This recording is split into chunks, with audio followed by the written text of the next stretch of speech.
Bonjour, cette vidéo va vous montrer comment reconnaître de deux façons possibles un nombre qui peut être divisé par 8.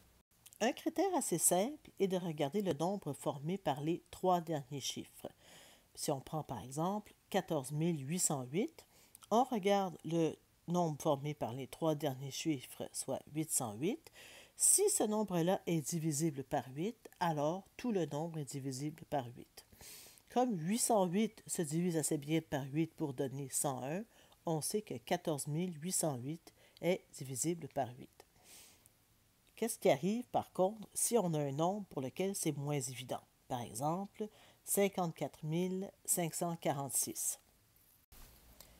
On a le choix entre effectuer une division du nombre formé par les trois derniers chiffres par 8 et vérifier que ça donne un multiple de 8, ou on peut utiliser le critère suivant. Ce nombre va être divisible par 8 si la somme du nombre formé par le chiffre des centaines et celui des dizaines, ainsi que de la moitié du chiffre des unités, sera divisible par 8. Prenons justement 54 546 comme exemple.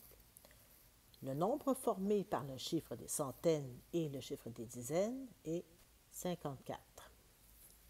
Parce que 5, c'est le chiffre des centaines, et 4, le chiffre des dizaines.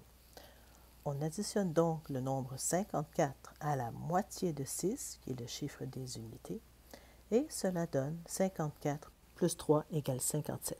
Mais 57 n'est pas un multiple de 8, ce qui nous amène à conclure que 54 546 n'est pas divisible par 8.